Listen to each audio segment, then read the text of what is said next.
قابل صد احترام سامعین کرام، انسان کمزور پیدا کیا گیا ہے۔ اللہ نے جہاں انسان کے اندر بہت سے اوصاف، خوبیاں اور کوالٹیز رکھی ہیں، وہاں کچھ خامیاں بھی رکھی ہیں، کمزوریاں بھی رکھی ہیں۔ اللہ فرماتے ہیں وَخُلِقَ الْإِنسَانُ ضَعِيفًا، انسان کمزور پیدا کیا گیا ہے۔ انسان کی کمزوریوں میں ایک کمزوری یہ بھی ہے، یہ بھول جاتا ہے، غلطی کر جاتا ہے۔ غلطی ہو جانا کوئی بڑی بات نہیں ہے، لیکن غلطی کا اعتراف کر لینا، اسے تسلیم کر لینا اور اسے چھوڑ دینا، یہ بڑی بات ہے۔ یہ انسان کے مقام کو اونچا کرتی ہے، انسان کو صحیح معنوں کے اندر انسان بناتی ہے۔ لیکن بہت سارے لوگوں کی بدقسمتی یہ ہے کہ وہ بلا وجہ اپنی غلطی کو تسلیم نہیں کرتے۔ وہ باطل کے اوپر، ناجائز بات کے اوپر، غلط بات کے اوپر اڑ جاتے ہیں۔ ان کے پاس اپنی غلطی کو، اپنی کوتاہی کو جسٹیفائی کرنے کی کوئی دلیل، کوئی ایویڈنس نہیں ہوتا۔ یہ طرز عمل اللہ کو انتہائی ناپسند ہے۔ اللہ تعالیٰ ان اپنے بندوں کو پسند کرتے ہیں جن سے غلطی ہو جاتی ہے، غلطی کا اعتراف کر کے رجوع کر لیتے ہیں، غلطی چھوڑ دیتے ہیں، جو صحیح طرز عمل ہے وہ اختیار کر لیتے ہیں۔ ان اللہ یحب التوابین ویحب المتطہرین، اللہ اپنے ان بندوں کو پسند کرتا ہے جو رجوع کرنے والے ہیں۔ پہلی قوموں میں جو کئی ایک مسائل تھے، اللہ تعالیٰ نے ان کے حالات، واقعات ہمارے سامنے رکھے ہیں، ہماری نصیحت کے لیے، ہماری تربیت کے لیے۔ ان میں اللہ تعالیٰ نے ان قوموں کا ایک طرز عمل یہ بیان کیا کہ ان کے پاس واضح دلائل آئے، حق آیا، اور بعض اوقات انہوں نے حق کو اس لیے ماننے سے انکار کر دیا کہ ایک دفعہ وہ اس کو جھٹلا چکے تھے۔ جب اول مرحلے میں پہلی بار، فرسٹ بار جب وہ اس کی تردید کر چکے، اس کا انکار کر دیا، اب انہوں نے طے کر لیا اب ہم نے آگے نہیں ماننا۔ جب ایک دفعہ ہماری زبان سے نہ نکل گئی ہے، اب یہ نہ ہاں میں نہیں بدلے۔ اللہ تعالیٰ نے اسی طرز عمل کا تذکرہ اس آیت میں کیا جو میں نے اپنے اس درس کے آغاز میں آپ کے سامنے تلاوت کی ہے کہ ثم بعثنا من بعده رسلا الى قومهم فجاءوهم بالبينات، پھر ہم نے ان کے بعد کئی رسول بھیجے۔ نوح علیہ السلام کا ذکر اللہ نے کیا ہے، وہ ان کے پاس واضح نشانیاں، دلائل لے کر کے آئے، لیکن یہ قومیں اس وجہ سے ایمان لے کے نہیں آئیں بما کذبوا به من قبل، کیونکہ پہلی بار جب وہ حق، وہ دلائل ان کے پاس آئے، وہ انکار کر چکے تھے۔ اب انہوں نے کہا ہماری ایک ساکھ ہے، ہمارا ایک مقام ہے، ہماری ایک ریپوٹیشن ہے، معاشرے کے اندر ہمارا ایک نام ہے، شہرت ہے، پروفائل ہے ہماری، اب اگر ہم ایمان لے کے آئیں گے تو وہ متاثر ہو جائیں گے، ٹھیک ہے، اس لیے ہم نے اب انکار ہی کرنا ہے، نہیں ماننا۔ تو اللہ فرماتے ہیں پھر اللہ پھر ایسے حد سے بڑھنے والوں کے دلوں پہ مہر لگا دیتا ہے۔ اللہ ایسے لوگوں سے قبولیت کی توفیق چھین لیتا ہے، اللہ ایسے دلوں کو نور ہدایت سے محروم کر دیتا ہے۔ تو یہ طرز عمل بہت غلط ہے۔ انسان کو چاہیے کہ وہ خطا کا پتلا ہے، اگر اس سے غلطی ہو گئی ہے، کوئی کوتاہی ہوئی ہے، صحیح طرز عمل سامنے آیا تو فوری اس کو قبول کر لے۔ رسول اللہ صلی اللہ علیہ وآلہ وسلم تو اپنی قسم سے رجوع کر لیتے تھے، ٹھیک، اور ایسا رجوع بڑا مبارک رجوع ہے۔ سیدنا ابو موسیٰ اشعری رضی اللہ عنہ آپ کے پاس آئے اور اپنے چند ساتھیوں کے حوالے سے آپ سے سواریوں کی ڈیمانڈ کی، تو رسول اللہ صلی اللہ علیہ وآلہ وسلم نے فرمایا کہ بھائی واللہ لا احملکم وما عندی ما احملکم، بھائی نہ میرے پاس کو سواریاں ہیں اور نہ میں تمہیں سواریاں دوں گا، ٹھیک ہے۔ تو ابو موسیٰ اشعری رضی اللہ عنہ چلے گئے۔ چند دن گزرے، رسول اللہ صلی اللہ علیہ وآلہ وسلم کے پاس 3 بہترین قسم کی اونٹنیاں آئیں، تو رسول اللہ صلی اللہ علیہ وآلہ وسلم نے سیدنا ابو موسیٰ رضی اللہ عنہ کو بلایا اور وہ سواریاں ان کو دے دی۔ وہ لے گئے اور ان پہ انہوں نے سواری شروع کی، تو اچانک ان کے ذہن کے اندر، ان کے ساتھیوں کے ذہن کے اندر یہ بات آئی، اللہ کے رسول صلی اللہ علیہ وآلہ وسلم نے تو قسم کھا کے انکار کر دیا تھا کہ سواریوں کے انتظار میں نہ رہنا، نہ میرے پاس سواریاں ہیں نہ میں تمہیں سواریاں دوں گا۔ تو اب اگر اللہ کے رسول ہمیں سواریاں دے رہے ہیں تو لگتا ہے ناراضی کے باعث دے رہے ہیں، تو اگر اللہ کے رسول ناراض ہو کے ہمیں کوئی چیز دیں گے تو اس میں برکت کہاں سے آئے گی؟ تو واللہ لا یبارک لنا، اس میں ہمارے لیے برکت نہیں ہو سکتی۔ چنانچہ ہمیں اللہ کے رسول صلی اللہ علیہ وآلہ وسلم کے پاس جا کر کے آپ کو یاد دہانی کروانی چاہیے۔ ممکن اللہ کے رسول بھول گئے ہوں کہ آپ نے فرمایا تھا کہ میں تمہیں سواریاں نہیں دوں گا، ایک دفعہ ہم آپ کو یاد تو کروا دیں، پھر دیکھتے ہیں کیا ہوتا ہے۔ تو یہ صحابہ کرام ابو موسیٰ اشعری رضی اللہ عنہ کے ساتھ رسول اللہ صلی اللہ علیہ وآلہ وسلم کے پاس آئے اور آ کر کے آپ کو کہا اللہ کے رسول آپ نے تو کہا تھا بھی میرے پاس سواریاں ہیں بھی نہیں اور میں تمہیں سواریاں دوں گا بھی نہیں، ٹھیک ہے، اب آپ نے ہمیں سواریاں عنایت فرما دی ہیں، تو یہ کیا ایسا آپ نے کیوں کیا؟ تو رسول اللہ صلی اللہ علیہ وآلہ وسلم نے فرمایا کہ بھائی آپ کا جواب بڑا خوبصورت تھا اور اس کے اندر کمال عاجزی ہے، ٹھیک ہے،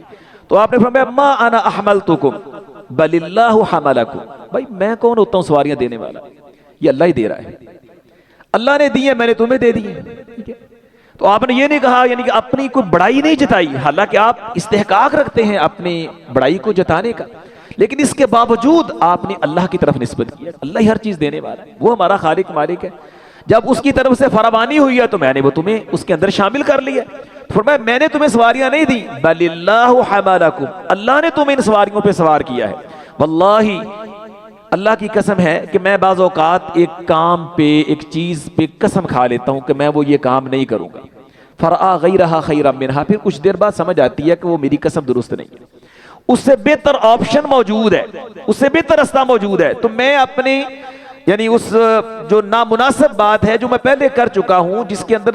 خیر کم ہے فائدہ کم ہے، میں اس پہ اڑتا نہیں ہوں، میں اس کو چھوڑ دیتا ہوں اور میں وہ کام کرتا ہوں جو بہتر ہے اور میں اپنی قسم کا کفارہ دے دیتا ہوں۔ تو حضرات گرامی یہ طرز عمل ہے، اگر یہ ہم طرز عمل اختیار کریں تو معاشرے میں بہت خیر ہوگا، برکات آئیں گی، سہولتیں آئیں گی، انسان ظلم و ستم سے بچ جاتا ہے۔ بہت سارے لوگ جس طرح وکلاء حضرات ہیں، جج حضرات ہیں، بعض اوقات ایک جج بھی انانیت کا شکار ہو جاتا ہے، وہ صرف اس وجہ سے اپنا فیصلہ نہیں بدلتا کہ میں چونکہ یہ فیصلہ دے چکا ہوں اب میں چینج کروں گا تو میرے اوپر حرف آئے گا، لوگ کیا سوچیں گے،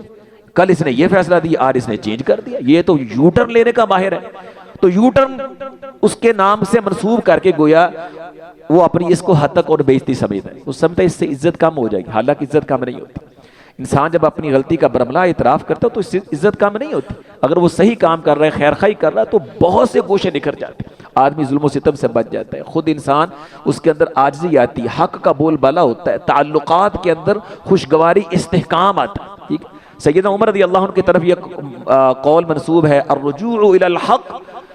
خیر من التمادی فی الباطل، کہ آدمی حق کو قبول کر لے وہ اس سے بہتر ہے کہ آدمی باطل کے اوپر اڑ جائے، اور وہ خود ایسا کرتے تھے، کبھی ان سے کوئی، حالانکہ یہ امت کے محدث ہیں جن کے دل پہ اللہ حق ڈالتے ہیں، اگر ان سے کوئی ایسا فیصلہ سرزد ہوا ہے، اور یہ جو قول میں نے ان کا آپ کے سامنے پیش کیا ہے وہ اسی تناظر میں تھا کہ وہ عدل میں ایک مثال ہے، اور جج صاحبان کو انہوں نے کیا رکھا تھا کہ اگر تم نے کوئی ایک فیصلہ یا رائے دی ہے اور تمہیں اس سے بہتر آپشن معلوم ہوتا ہے چھوڑ دو اپنی رائے کو، جو بہتر آپشن ہے بہتر رائے ہے، کل تمہاری تحقیق یہ تھی یہ چیز غلط ہے، آج تمہاری تحقیق تمہیں یہ بتا رہی ہے کہ یہ آپشن بہتر ہے، تو محض اس لیے باطل کے اوپر تم اصرار نہ کرو بلکہ غلط رائے چھوڑ کر کے صحیح رائے کو اختیار کر لو۔ عمر رضی اللہ عنہ خود بھی ایسے کیا، ایک بڑا معروف قول مقولہ ہے کہ لولا علی لہلک عمر، اگر حضرت علی رضی اللہ نہ ہوتے تو عمر مارا جاتا، یہ کہیں ثابت نہیں ہے، البتہ اس سے بہتر یعنی کہ نا ایک واقعہ ثابت ہے، وہ سیدنا معاذ رضی اللہ عنہ کے والے سے ہے کہ حضرت عمر رضی اللہ عنہ کے پاس ایک خاتون لائی گئی جس کا خامد 2 سال سے اس کے پاس نہیں تھا اور وہ پریگننٹ تھی۔ اب ظاہر 2 سال سے خامد پاس نہیں ہے تو پریگننسی کہاں سے آ گئی؟ عمر رضی اللہ عنہ نے حالات و واقعہ دیکھ کے اس کو سنگسار کرنے کا حکم دیا کہ اس نے بدکاری کی ہے۔ سیدنا معاذ رضی اللہ عنہ آئے تو انہوں نے کہا عمر رضی اللہ عنہ آپ کو یہ اختیار تو ہے کہ آپ اس عورت کو رجم کر دیں، لیکن آپ کو یہ اختیار نہیں ہے کہ اس کے پیٹ میں بچہ اس کو بھی قتل کر دیں، ماں کو آپ ماریں گے رجم کریں گے تو پیٹ کا بچہ بھی ساتھ ضائع ہو جائے گا، تو آپ کو پیٹ کے بچے پہ اس طرح کا کوئی اختیار نہیں ہے، آپ اس کو چھوڑ دیں، ابھی اس کو بچے کی ولادت تک مہلت دے دیجیے۔ چنانچہ عمر رضی اللہ عنہ نے چھوڑ دیا۔ اب کچھ وقت بعد وقت گزرا اور اس عورت نے بچے کو جنم دیا، تو وہ بچہ جو ہے اس کے بال بھی کافی سارے تھے، دانت بھی نکلے ہوئے تھے، گویا وہ پریگننسی اس کے خامد سے تھی، اور اتفاق یہ کہ اس کا خامد بھی آ گیا اتنی دیر میں، اور بچے کی مشابہت بھی اس کے خامد کے ساتھ تھی، جس سے یہ ساری باتیں واضح ہو گئی کہ وہ بچہ اس کے خامد ہی کا تھا۔ اور بعض اوقات ایسا ہوتا ہے کہ پریگننسی اللہ کا کام ہے، وہ چاہے تو یعنی کہ 4 ماہ میں ختم کر دے، 6 ماہ میں بچہ کوئی ولادت ہو جائے، 7 ماہ میں ہو جائے، چاہے تو 2 سال لگ جائے، ایسے واقعات یعنی موجود ہیں۔ اب وہ سارا جو حالات و واقعات سامنے آئے تو اس میں واقعتاً وہ سب یہ ثابت ہوا کہ وہ بچہ اصل خامد کا ہے، ٹھیک ہے. تو سیدنا عمر رضی اللہ عنہ پھر اپنے اس واقعے پہ یعنی پشیمان بھی ہوئے اور انہوں نے حضرت معاذ کا شکریہ ادا کیا اور انہوں نے فرمایا کہ عجزت النساء ان یلدن مثل معاذ لولا معاذ لہلک عمر. عورتیں اس بات سے عاجز آ گئی ہیں کہ معاذ جیسا پیدا کریں. اگر آج معاذ نہ ہوتے تو عمر ہلاک ہو جاتا. ٹھیک ہے. تو یہ حضرت معاذ رضی اللہ عنہ جن کی اللہ کے رسول نے یہ اسپیشلائزیشن یہ بیان کیا نا کہ میری امت میں سب سے زیادہ حلال و حرام کو جاننے والے. ٹھیک ہے. تو ان کا یہ ان کے فیصلہ تھا. عمر رضی اللہ عنہ اس سے رجوع بھی کیا, ان کے فیصلے کو مانا بھی, اور اس سے پھر دیکھیں کتنی خیر و برکات حاصل ہوئیں اور ایک ناجائز قتل ہونے سے بچ گیا. تو یہ واقعتاً جب آدمی حق کو تلاش کرتا ہے اور یہ غور و فکر کرتا ہے اور اس کو اچھی رائے ملتی ہے اور اپنی رائے کو چھوڑتا تو یقیناً اس کی برکات ملتی. تو یہ اپنی رائے پہ خام خواہ اڑ جانا, بلا وجہ اڑ جانا, غلطی واضح ہو جائے پھر بھی اس کو نہ چھوڑنا, اس کے بہت نقصانات ہیں. تو اس سے بھی ہمیں غور کرنا چاہیے. ہمارے معاشرے میں بہت سارا بگاڑ اس کی وجہ سے ہے. اللہ ہمیں سمجھ کی توفیق دے. وما علیہ الا البلاغ.